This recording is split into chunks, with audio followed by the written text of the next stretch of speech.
2, 3. I'm going to say it. I'm going to say it because this is what we've been arguing about, me, Steve, and Jay. Now my phone's ringing. What a start. Oh my Joé, God. is that correct? That's fine. Yes, that's correct. Joé. Joé. Joé. No. Hold on. Joe, I've known I you know. for like. I knew this was gonna come up from you. Why you don't correct people? Like I've been saying your name for like 10 years. If I care. Joe. If I care. Wow. I know. Yeah. Like Well, I it's even, just it's the like I even accent aigu, overpronounce and it Joe. so I'm like, Joe. No accent aigu, Joe. Where are you? people just ignore it, so it doesn't matter. Yeah. English people don't see the accent aigu. It's like, what is this? Is that like a pen mark or what is it? A typo or Yeah. something. I told you I was right. And so I'm a victory here. Joé Fournier, you're a top soccer coach in the city, okay, like Steve and JR. I want to ask you a question. You're about to run a session, okay? There's a session going on before you. You start at 7 p.m. The session before you is going a bit long. How many minutes do you give them before you storm the field? And get off I the field? love this question. It depends, and I know you guys hate it depends, but it depends on if there's a history with that group before us, and also like most of the time I know the coach because they'll be in the dome, and then it's our time now, so we've paid, so your time's up. But I try not to just storm the field like some people do. Yeah. All right. Is that Steve someone, laughing. Jay? Yeah, those people. Who are they? Steve is throwing cones already in between, like in the coach's pants, putting them in, organizing. Like, me too, to be honest. Like, I'm just. Where did your mic go, Jay? We can't hear you. Did your mic go in your belly? Yeah, I can hear him. It's that's because you guys are on your low. teacher Chromebooks. This is a disaster. All right, Jay, sort your mic out while I give our intro here. No, arrête, Marc, un moment. Il faut que je fasse une introduction propre pour Joé avec un accent aigu Fournier. C'est sport d'études, c'est pas comme English High School 101. Il faut qu'on fasse ça propre et je dis un grand bienvenue à Monsieur Fournier par moi. I ended it so bad. I started so well. Yes, you did. It was a good start. It was a good start, and you did it the French interrupted Mark, which is very French. So yeah. I love it. So for our English listeners, let me hit the English part. Joé Fournier, he's a program director, teacher, head coach at Riel High School. Spent time observing with amazing teams, coaching, training, the Barcelona Academy. You were out there with the Espanyol as well. You were with Liverpool Academy, Chelsea. You were with the Montreal Impact Academy. You've done your internships or observations there. He's a local scout here and recommends local players to the Club de Foot Montréal. Right? I even adjusted that name. That's the Impact for anyone who's been under a rock for the last little while. So welcome to Joé to our podcast. Thank you, guys. Thanks for having me. It's a pleasure. So first things first, okay? You work at a school, a high school in Ottawa, that is a sport étude. So what that is, I want to clarify this because a lot of people may not know what it is. You're a teacher, you coach in a high school that is specifically for sports, correct? Like for the, I mean, to make it easy, but explain what your high school is. Well, first of all, the school is there are two parts to the school, if you will. It's like any regular high school, but then we have the sport études program where a kid who's very passionate, who wants to develop further into their sports of choice, they can come and pick that sport. Okay. Now, I have like 50,000 follow-up questions, but I'm going to start one at a time here. But that's a good idea. do you apply? Do you apply to get in and you have to pass a certain assessment? Yes, we do. We do tryouts for the kids to get in, and then there are certain criteria that the admin want the kids to respect if they are part of the sports program as well. Okay, so do you have to be in the Louis Riel district, or can you come from out of district anywhere within like Ottawa? Yeah, you can come from anywhere with our school board, with the CPO. We have every school has a specific program. So, for example, Gilles has the IB, and then De La Salle has the arts program, and we're the sports program school for the city, for that school board. Does it cost any? It doesn't cost them like extra to get into the Sportitude, or it does. Yes, it does. They Okay. they have to pay extra. We have coaches that come in from the outside, and we offer extra services to the kids that are part of the program. Do you have like a certain number of people that you cap it off at? Like you get like 30 students or 20 students that get in the program per grade level or something? Well, we haven't, we've never reached a point where we have to say, oh, we have too many kids. And a lot of parents and a lot of kids, that's one of the questions, because everyone's so concerned they won't get in. And I always tell them, who am I to say I'm only going to take 20 kids? And then what happens if the 21st kid is Johnny David or Maradona? Who knows, right? So, and then, oh, sorry, I have 20 kids in the program, I can't accept you. So wouldn't make sense. Yeah, no, that makes sense. And I'm just going to circle around to everyone. If anyone's looking at this video, we're all wearing Louis Riel gear that Joé was so nice to send us all. That's beautiful. And thank you for that. Just in case someone flipped on the thing and we're all wearing a scarf together. Like, it's like, yeah, so that's for the listener. So I want to hear, just like, if you could run through semi quickly, but detailed, what's a normal, like, let's say I'm an actual athlete. Let's pretend I was an athlete at some point in my life. I arrive at Louis Riel and I'm in the Sportitude program. Okay. What do I do? What's my day from start to finish? Well, right now, the way we have it going, I mean, right now in a normal year, not COVID year, the students go to their theory classes in the morning. So math, science, French, whatever they have in their schedule. And then there's one group that comes in right before lunch. Up to last March, it was the senior group. And then, so they train every day before lunch. The way we were doing it was they would have soccer, because it's called Soccer Snob, right? Yeah. So they would have soccer 3 times a week, and then they would have fitness 2 times a week. And then the after lunch would be the junior group, so grade 9 and 10. And then after school, we also have activities. So if you're in grade 7 and 8 and you want to be part of the academy, the Sport Études, they're the same, just different names. Because it's not part of it's not part of your school schedule like the high school kids. So you would train every day after school from 3 to 5. So same schedule: Monday, Wednesday, Friday soccer, Tuesday, Thursday fitness. And then everyone after school on Tuesday and Thursday would have something else. So let's say this week today, so today's Tuesday, they would have sports psychology. And then Thursday they would have yoga. And then next week they would have sports nutrition, and then video analysis. So every Tuesday and Thursday, the different groups come in for an hour. So we would have our high school kids first for the first hour. Then our grade 7 and 8 go to the weight room with our fitness coach. Then they come into the classroom to do the second part, or into the yoga room, or whichever.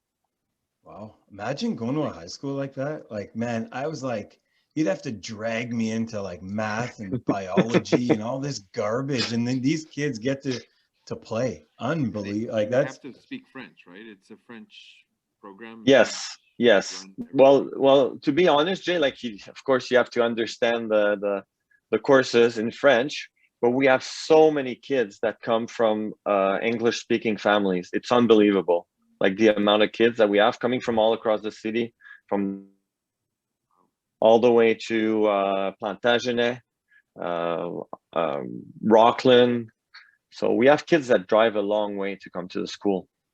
Yeah, that's crazy. So here's another like 75-part question, but I want to get to this part first. Like, is there like, why is there only one in Ottawa?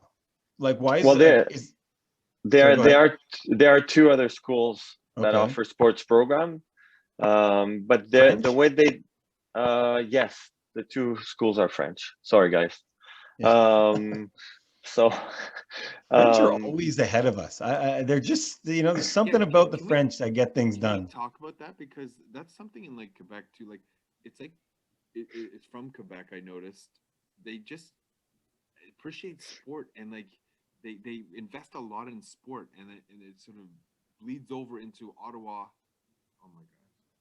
but I think it also reflects on, like, as Franco-Ontarians, we can't settle. Like, like for English speaking Yeah. people, there's so many high schools, so many options, big Yeah. schools, but then we have to find solutions to give the same kind of services, if you will, to our students, to our Yeah. to our kids. So Yeah. I think that's why. So you play, I mean, there must be, I mean, when I was in high school 100 years ago, there was a high school league. Like, is there still a high school soccer league? And is it still completely shit and nobody cares about it? The sport of two schools, or has it improved in some way? I think it's improved. Like, I've been teaching at Riel for 15 years, so I've been in the Ottawa League for 15 years, and it's improved in the sense that you'll get coaches that are involved in soccer, so they want to make something good at their school. But then if that teacher disappears or moves to another school or retires, then it's not the program; it's the person. So That's right. Yeah, that's where we got lucky a million years ago. We had I don't know if you know Rob Chasson, uh, yeah. rest in peace. Yeah, he was my high school coach, and that guy was just exactly like you described. We trained 5 days a week in high school. It was the greatest time of my life. Yeah, when I started teaching, it wasn't a sport. Let's be honest, it was a school where there were probably like 3 kids out of 700 that played soccer, Yeah, and we used to train at like 6 in the morning with the car lights on. So yeah, no dome. yeah. Do you like? Are we missing something, do you think, in your opinion? Even Steve or Jay, I know that Steve is big into American sports too. Like, are we missing something, not caring or putting effort or money into high school sports? I mean, it seems like in the US, high school sports is such an elite level, and it's fun, and it's like school spirit. Like, does anyone have school spirit, or does anyone care, or do they just go for school and then leave, and then that's the end of that? It's pretty close to that, Yeah. unfortunately. But I think it comes with the culture, right? It's like when we try to why we try to understand why we're struggling as a country in soccer, and then we compare it to Argentina or England, or it comes in a package. Like, we can't just say, oh, let's be like the States and invest in high school sports. We have things that the States don't have, and then if we want to invest in high school sports, well, maybe we'll lose some of the things that are Yeah. important for us as a country, as a community. Yeah. So I gotta jump in. I'm like Mark. I've got 77 questions for you. I think this relates well. It's a great segue. I'm terrible at segues. So, speaking of culture and the whole program, you've obviously created that culture, and maybe you can speak to and throw some of the names out. Like, I won't do it all for you. Obviously, Jonathan David's one of the poster child for Ottawa and for you and everything else. But like, the more I've been looking into your school and got to know you over the last little while, there's just so many names that keep coming back that are successful. And I wouldn't even just say soccer wise, Joe. When I keep seeing these names, they're solid, well-rounded, good people. And I would say they're the opposite of what Mark said. Like, I feel like they do care. So I don't know what the question in there is. The question in there is maybe more just speak to your culture a little bit and maybe throw some of those names out there. Like, I don't want you to pinpoint someone and everybody hates you because you didn't say their name, but throw some names out about some people that have come out of there and been successful. Like, you've had a lot. Yeah. Well, when we started the program in 2005, like I had free range, we say it, or free reign, or sorry. Yeah. And so I came in and I said, so what do you guys expect from me? And they're like, you decide. What do you want to do with the program? So the first couple of years, I'd say maybe the first 2 or 3 years, we were, testing and is this what we want to do? Is this? And then one of the first thing I said is we need to set we need to set a culture, create a culture, and to create a culture, you need values. Yeah. So I asked the kids what's important for them. So they had to put down, the kids that were there back then, what was important for them in terms of values and why it was important. And I figured that if we can get, back then we had maybe 30, 35 kids. If I can get 35 high school kids to tell me what's important, it will still resonate down the road, Yeah. So every year when the first meeting I have with the students, like I had a meeting last week because we started a new quadmester, because now they're quadmesters. And the first thing I talk about is the values. And I tell the kids, everything we do on the field, off the field, when you're on the bus, when you're playing at home, in the streets, whatever, you are representing us. And these are the values that you need to represent, that you need to keep in mind. And then I also tell them that some of you at the end of by the time you graduate, you might not be in the program anymore because this might not resonate with you anymore. And this is normal. So look around. Right now, there might be a lot of kids, but at the end, there won't be a lot of you left. Like usually in grade 12, sorry guys, I'm going like everywhere, but these are things. Not at all.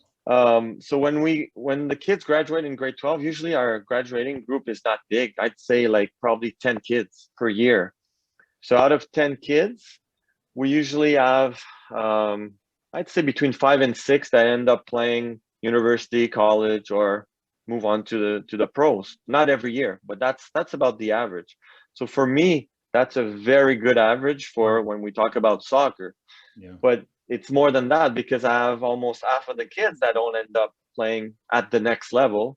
So I want to make sure that they have the tools necessary to move on. So it's easy to recognize people like Johnny David, and Zach Secunda, Yann Alexandre Filion. We had along, but now I forget his name, so now I'm in trouble. But Gab Chinani, who's playing university, Abdou Samake.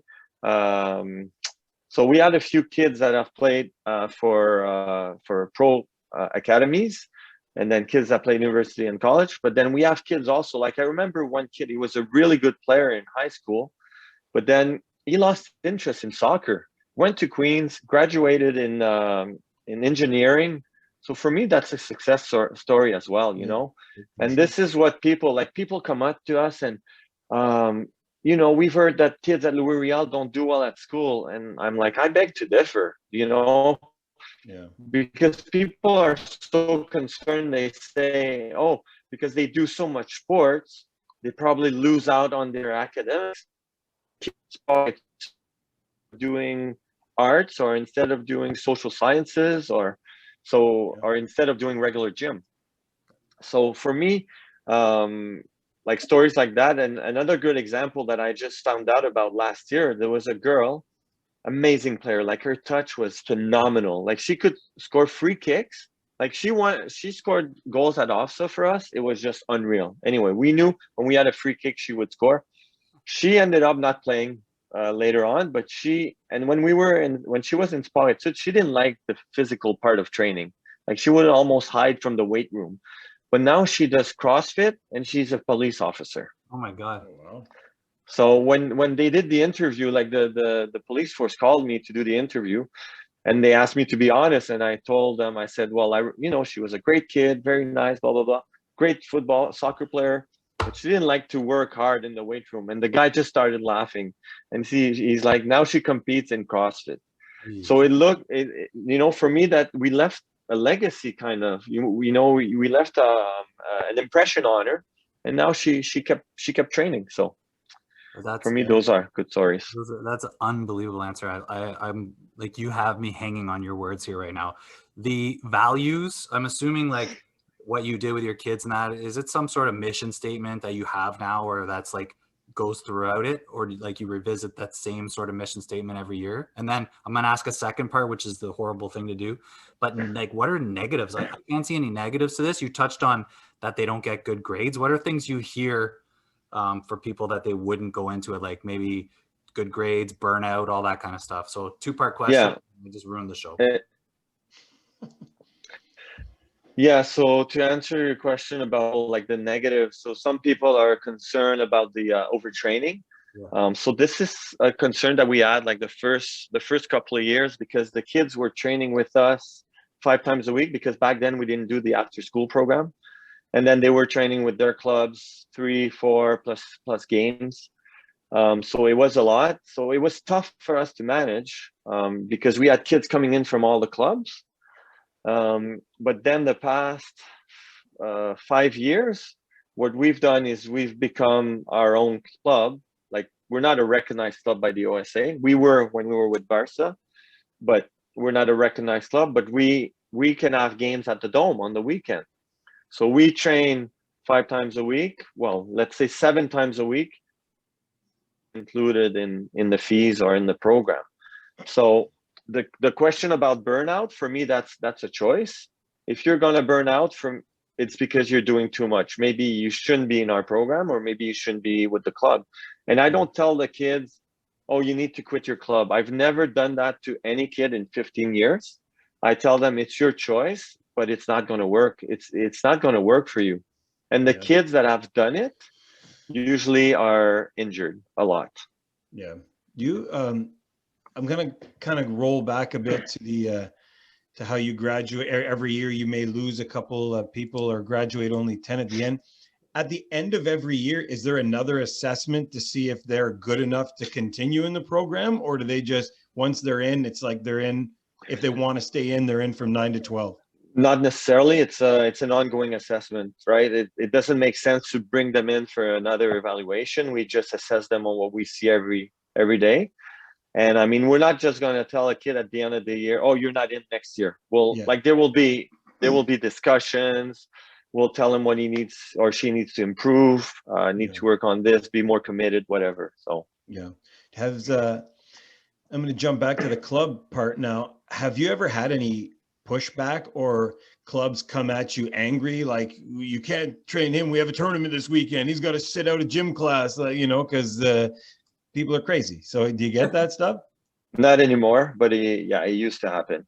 Like, I'd get emails from parents, oh, she needs to rest, big tournament this weekend, gonna win the World Cup, so let's go. I love it. Yeah, that's great. This is like fascinating to me. I don't see why this isn't everywhere. I want to jump on his answer. Then Jay just raised his hand politely, but I'm cutting him off because je parle en français, je fais comme des français.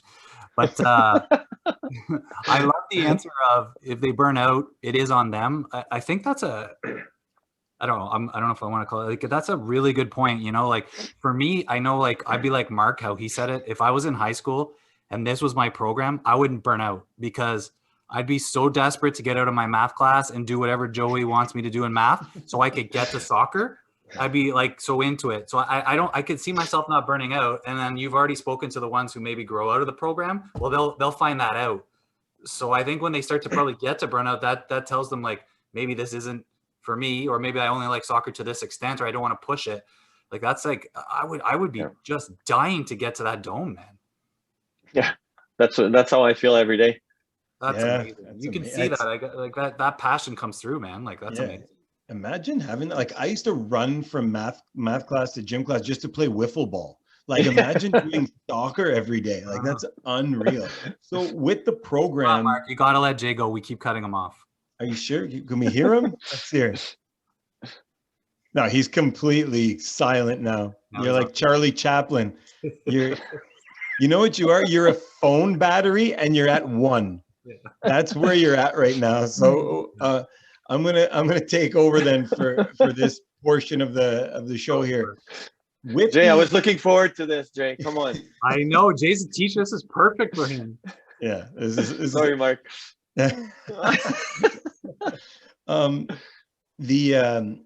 the program with the added bonuses, are you doing things beyond the high school league? Like, do you go out of town for tournaments, or do you go to the States, or is there like all these extracurriculars like outside of school and stuff?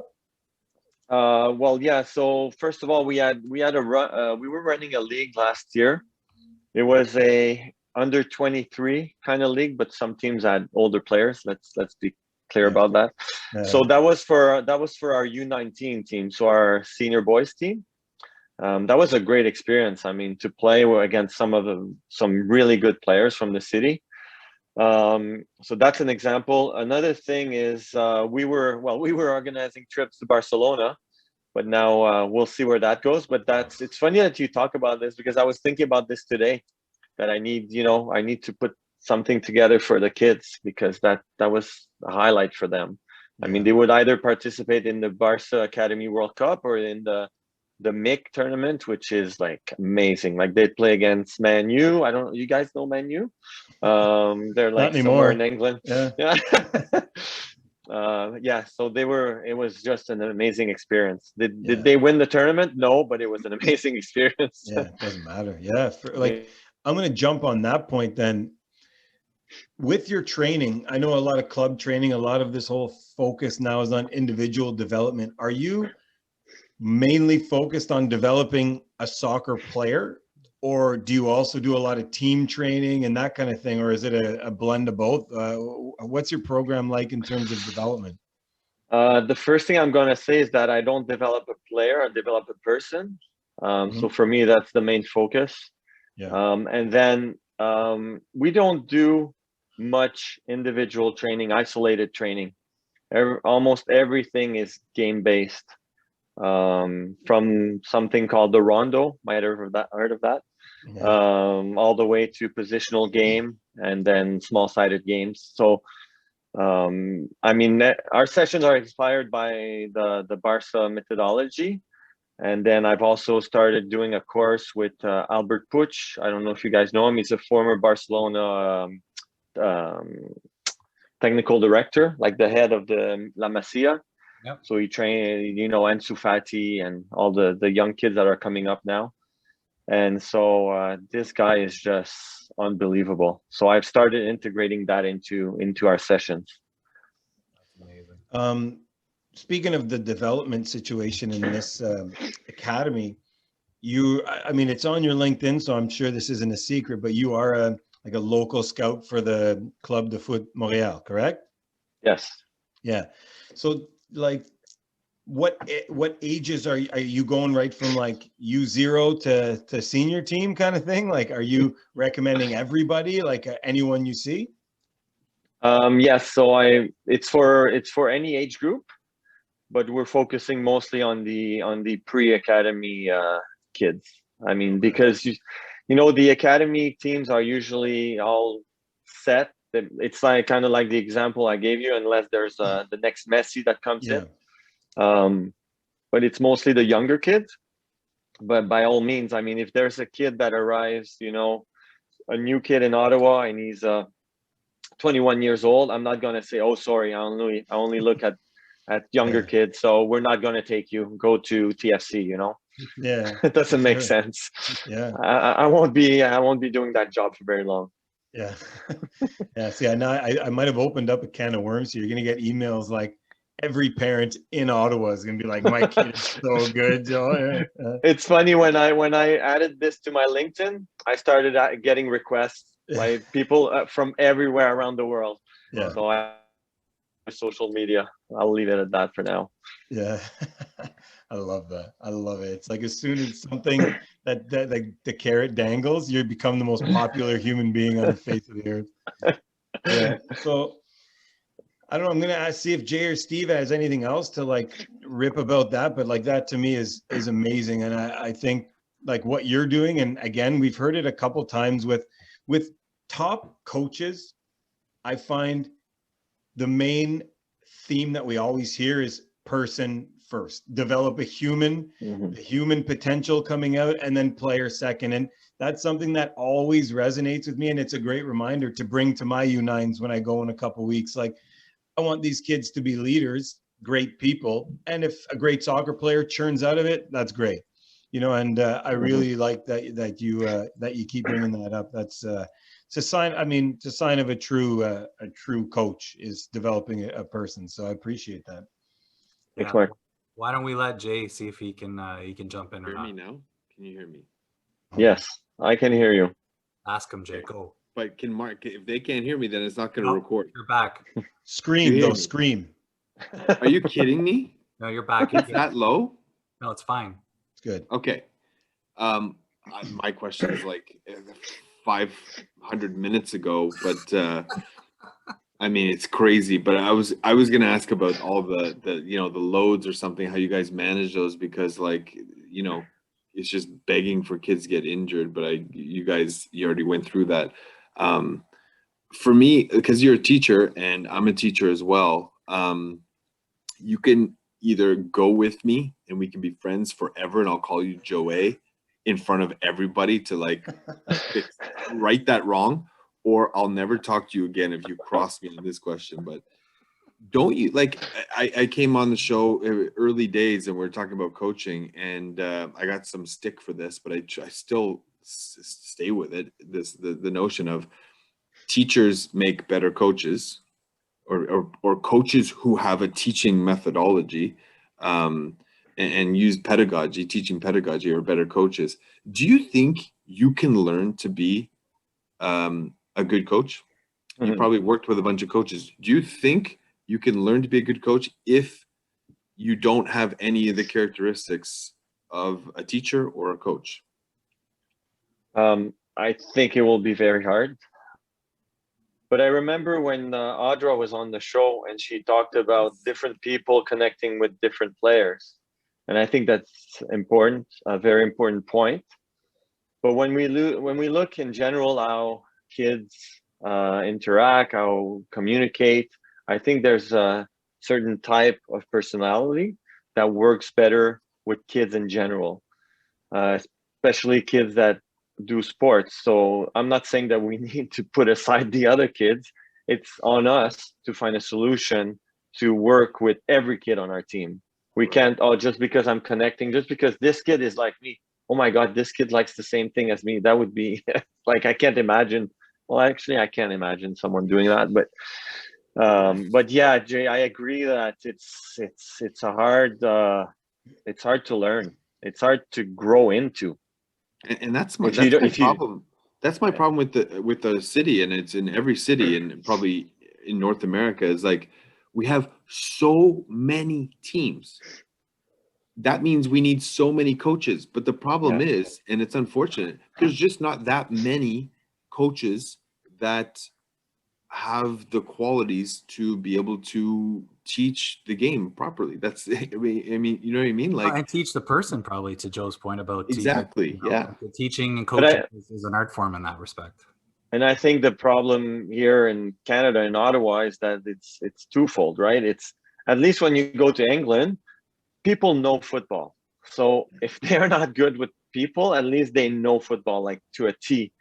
But here, like, some people don't know football, and then they don't do well with people. So it's like, and two negatives don't make a positive in this.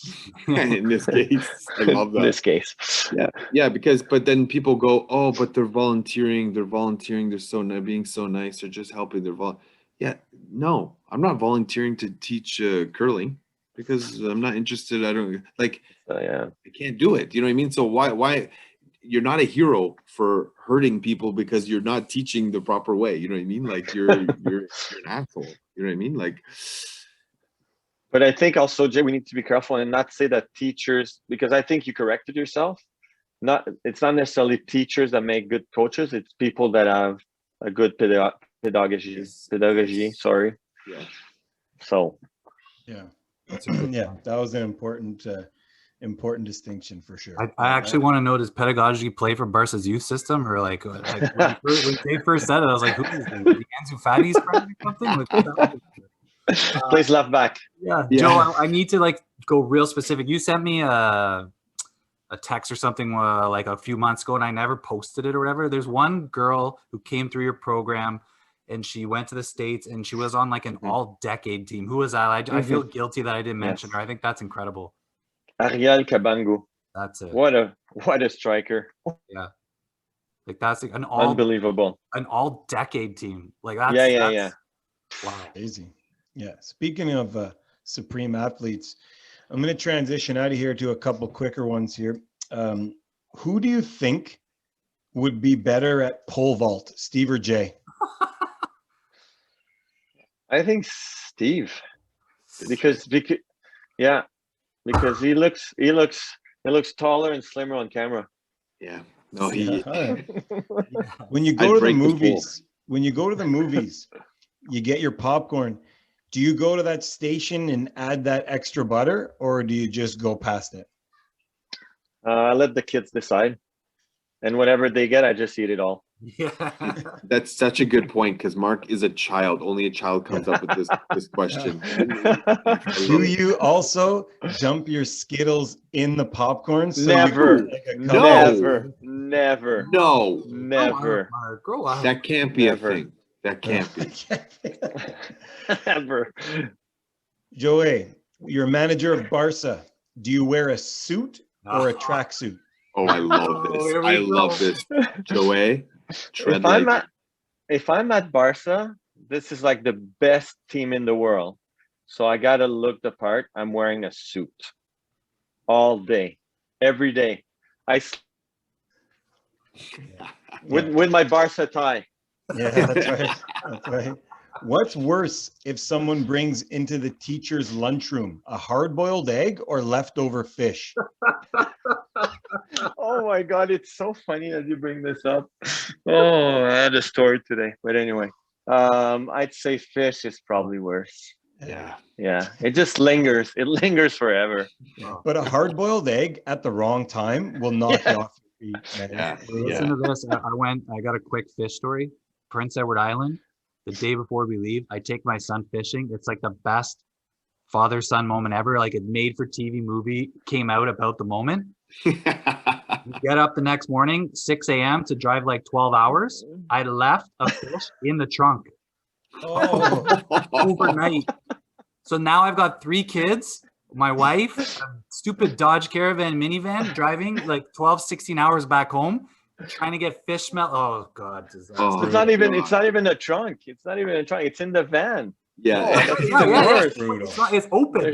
There's no barrier. No, that's nasty. We couldn't even shut the trunk. I'm gonna stay on the teacher theme here. In your 15 plus or 13 plus years of teaching, maybe more, have ever one time had your lunch stolen from the teacher's room from another teacher? Never.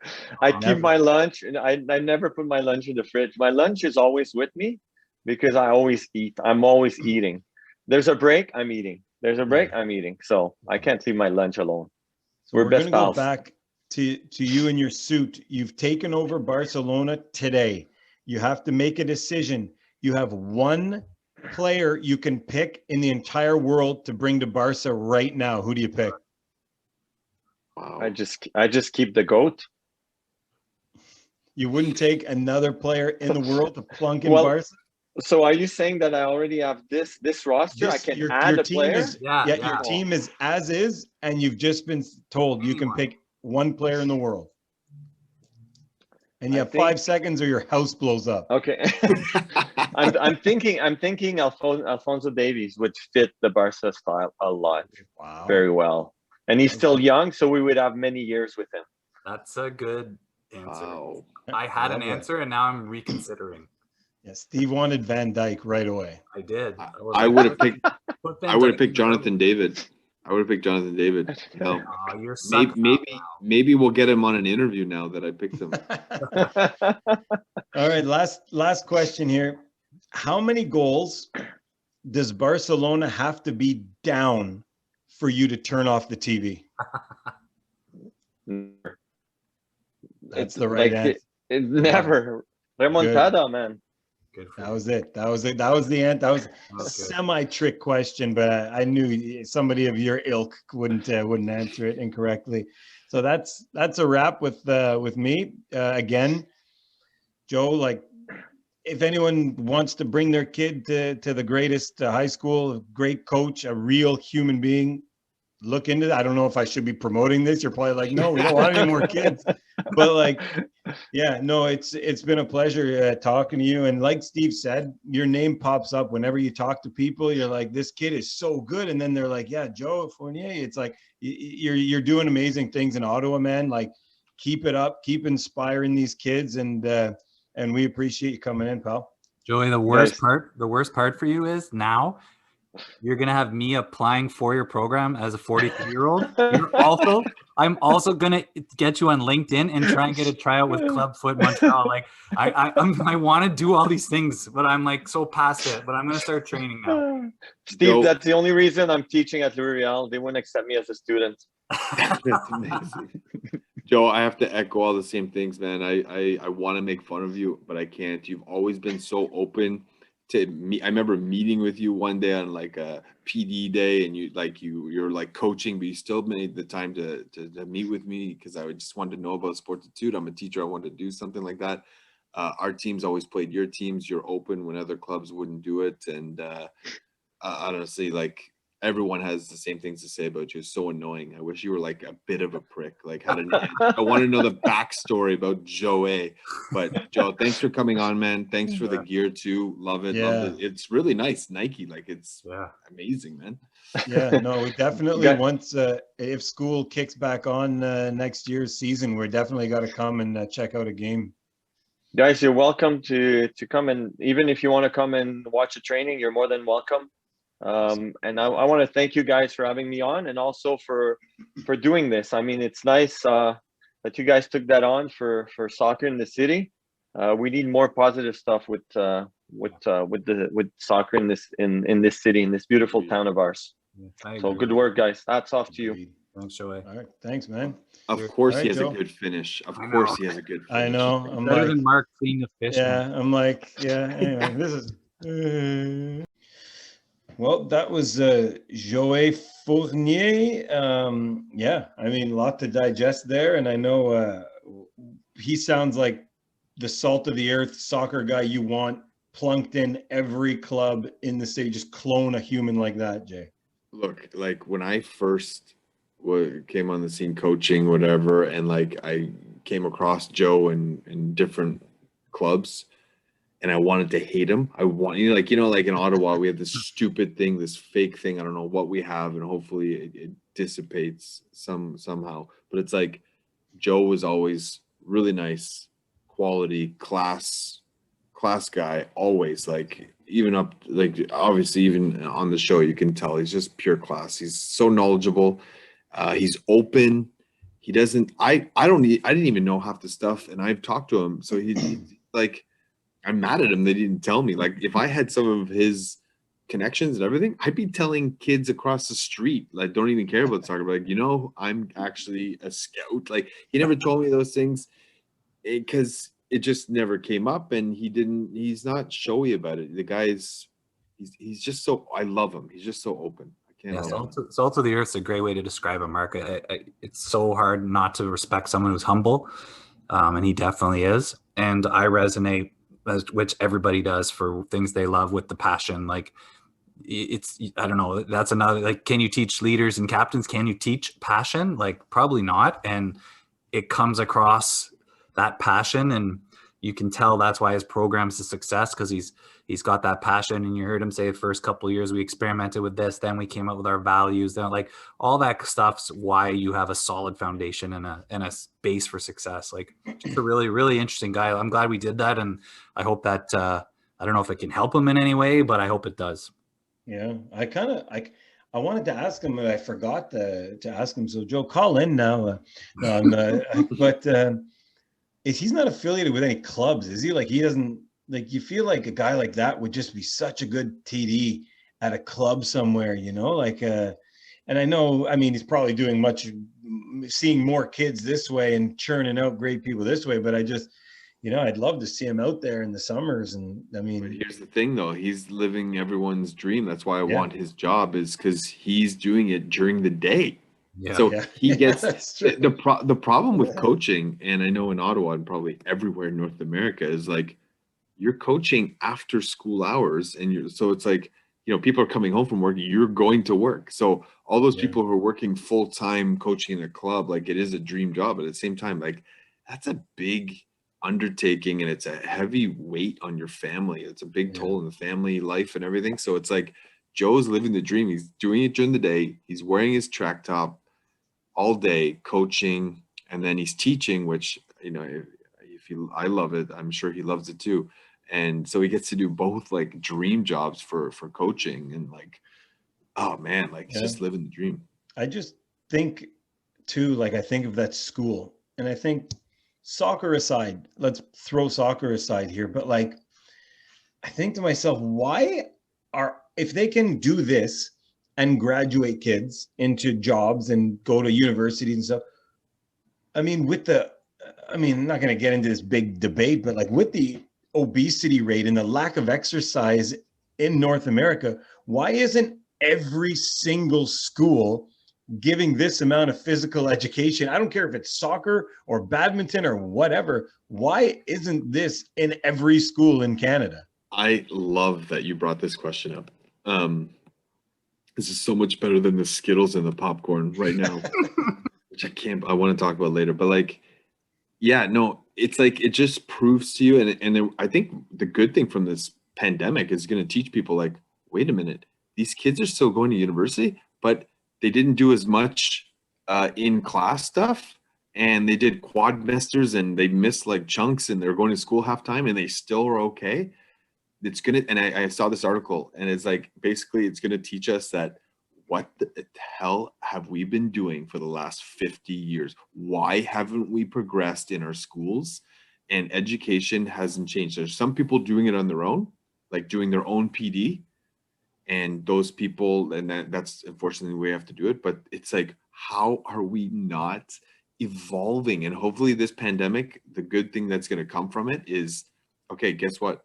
We don't need to be in class 6 hours a day, and we don't need to be sitting down the whole time. These guys can be moving around for 2 hours of the day in a sport that they love. And we know that movement, blood flow to the brain activity is better. Like, it helps you learn. So it's like, we know this, but we still haven't changed. Some people haven't changed it. I mean, Mark, you're bang on. I love that you asked that question. It's a great question, Mark. And I wanted to speak to, first of all, Jay, I'll just hammer home your point from my point of view. Like, as a teenage boy or growing up, like, whatever, if I moved in any way after recess, before recess, which is one of the reasons they're there, for sure I was more productive. For sure. And I can remember just being done at the end of like some 3-hour period of sitting through stuff. So like, I feel like it's so obvious that it's stupid it hasn't happened.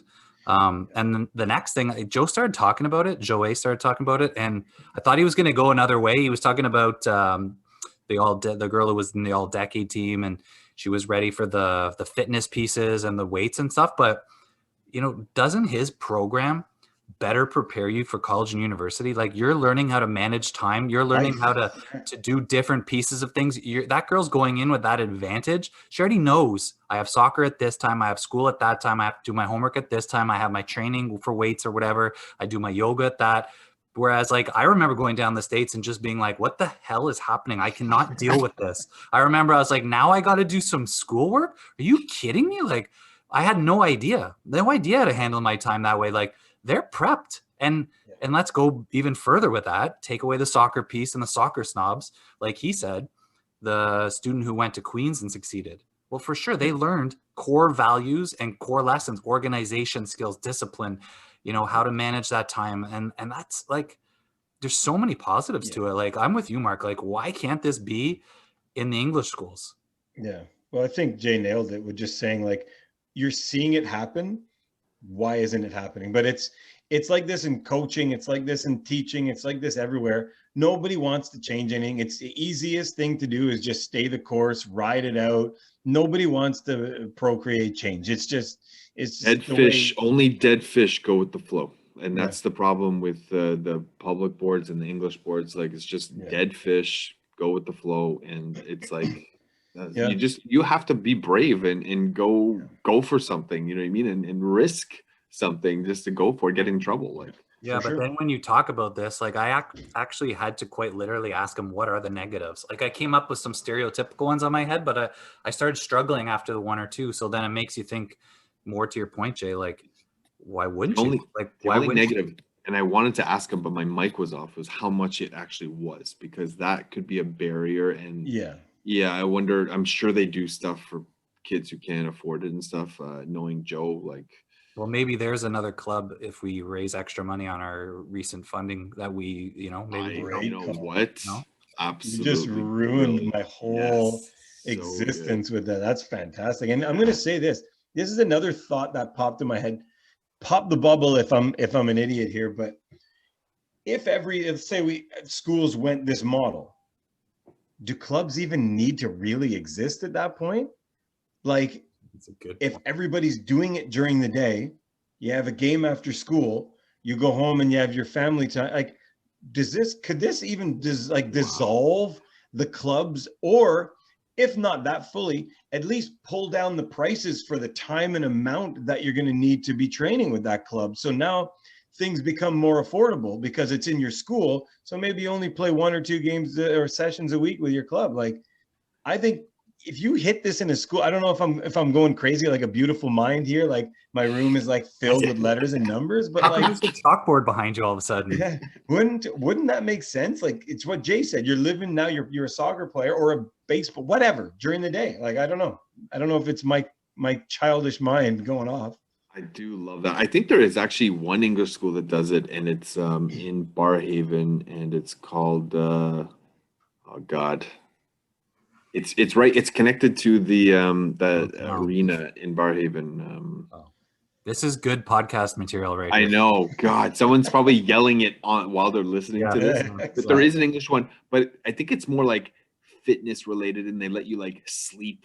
There's a place where you can sleep because you've been training so hard or something. But if somebody email us, chime in somehow on Instagram or something, and let us know like what program that is, and if I'm totally butchering it, but it's not good enough, Mark. I think you're bang on. Like, if we can just totally change, but that would take guts from, like, and I work with teachers. There's teachers that are dinosaurs. They're stuck in the mindset that kids need to sit down, shut their mouths, sit in the desk, and a quiet class is a great class. And they've lost because that's the way they were taught. It's like how we've talked about this on a show, how you were coached and you do it to somebody else because that's how you were coached. And it's like, well, it was okay for, this group of kids, but it's not okay for everybody. So, I mean, I love that. It's like utopia, Mark. The whole time Jay was talking, I was in your Blackboard and I was connecting dots to make it work. Cause I just kept thinking like, I think you're right. I don't think it's a bubble to burst.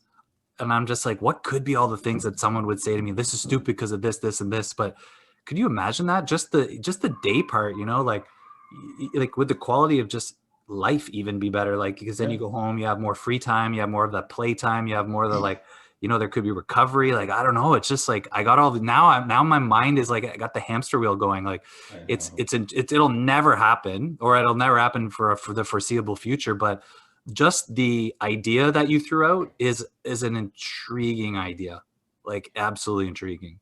Yeah. Well, you get coaches coaching during the day. Like you get all the best coaches in the city coaching in schools. They're working during the day, the same time as and they'd rather do that. That's a big thing when like we know a lot of people like that who have full-time coaching jobs, and it's a drain on them. Like you said, Jay, you nailed that point 2000% correctly. Now, if they're going during the day, man, I don't know. It's even a drain on parents. If you're not a coach and you're a mom and a dad or a mom and a whatever, and it's like before COVID hit, I swear to God, after school, Keen, get in there, Ryan, eat this banana quick. We're going in the car. You gotta go, come on. And then everyone's mad at each other. Yeah. And then all of a sudden you're laying in bed and you're like, oh, okay, well, it's like, oh my God, like relax there. You know what I mean? Like we just talked about it. We just talked about it going back in like the 16th of February or whatever. And I was like, okay, Liam's this, and this. Owen's this, and this. And it was exactly like you said. All of a sudden, Lisa's like, well, you can't go on that day. And I'm like, I have to. Like, we're just like, she's like, I react. I'm like, no, you don't. It was just mental. And then you go on a vacation with your family, and it's amazing because you're there for like a week or two if you're lucky, and then you have this whole family time, and then the other 50 weeks of the year, you're like doing what Mark's. But it's like, what are we doing? Is that how we live? Like, Mark, I think you're onto something.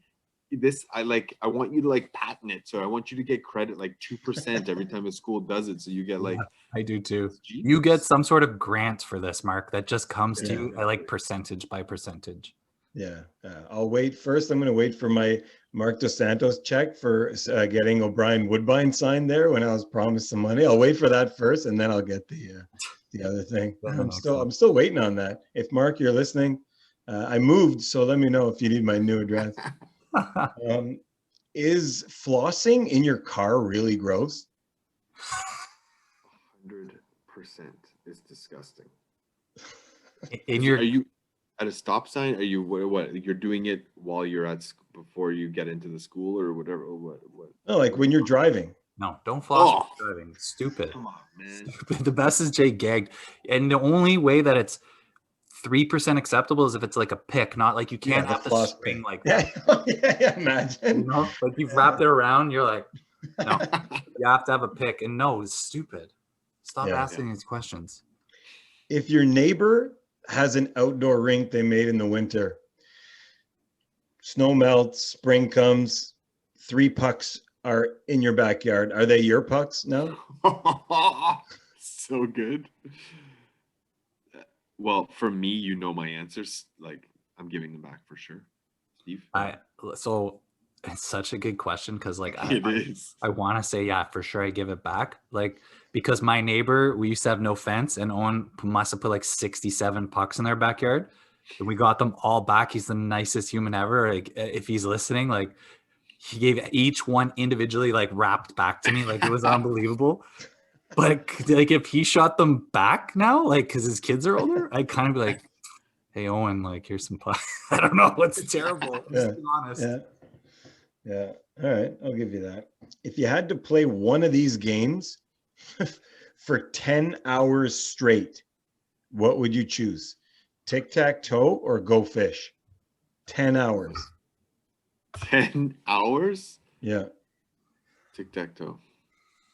That's hard. I played Go Fish with like nieces that are 4, and it's the worst.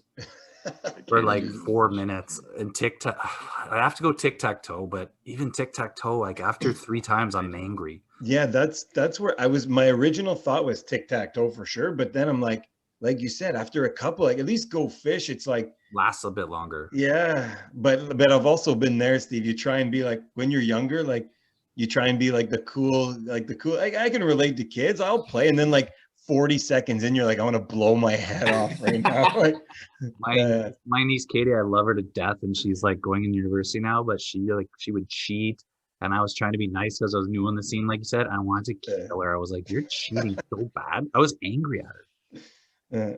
So you're golfing, you're teeing off, okay, and the worst nightmare happens when you're teeing off. The group behind you pulls up.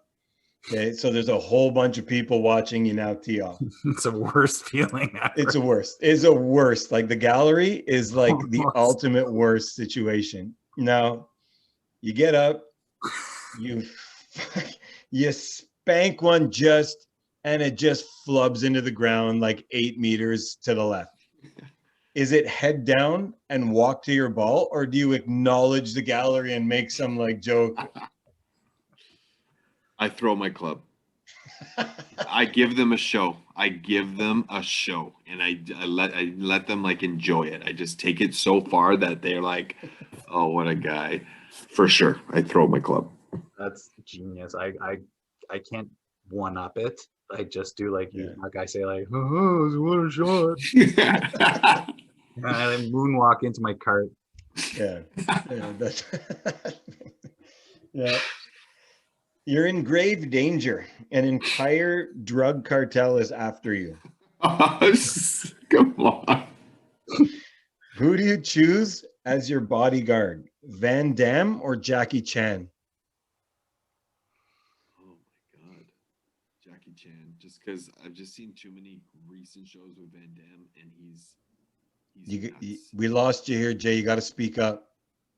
He said Jackie Chan, and I would agree with Jackie Chan. I'll give you my logic. Really? I'll tell you why. Because Jackie Chan, like, he uses props, so like whatever's around him, he uses them in his fight. So wherever I'm being chased, I feel like he's more resourceful. That's the perfect answer. It's I good. think. Yeah, you can't. Okay, I'm gonna hit you with two quick ones more. Do you have a protective case around your phone? Yes. Yes.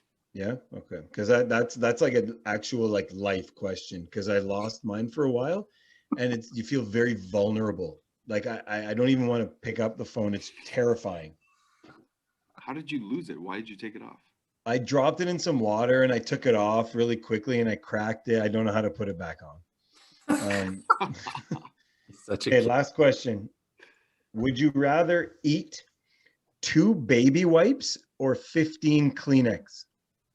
Oh my God, that's disgusting. I remember seeing a documentary or something of like this girl eating Kleenex and she got really sick. Like this is 2 baby wipes? 2 Or- baby wipes just out of the package, Out of the package. Yeah. and 15 Kleenex out of the package. Yeah. I need to know first.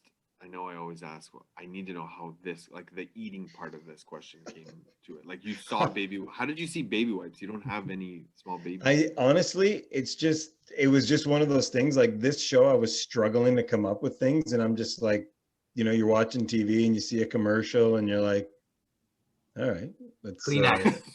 let's try it. Yeah. Kleenex. I feel like the baby wipes will have like some sort like stuff in it that'll make me sick. I'm sure the Kleenex might potentially make me sick, but I feel like it's paper. I could do that. Yeah. I think the baby wipes because they're wet and it's easier to. I think I just do baby wipes. I don't know why. Kleenex. I can't do it. It's a block for me. All right. Well, that's that answer. That's all I got. So we'll wrap this Joé Fournier episode up. Yeah. No way Hopefully I'm calling we. him Joé. There's no way I'm calling him Joé. I'm saying Joe from now on, and it's his fault because he never corrected me in the first like 3 years that I've known him. Yeah. It's a tough one to say, but I'm gonna have to stick with Joé. All right. Well, that's that for us, guys. Clean your fish tanks, wash your face, and drink a cup of water. When you wake up in the morning, before anything, drink 2 cups of water. You'll feel amazing. Do that.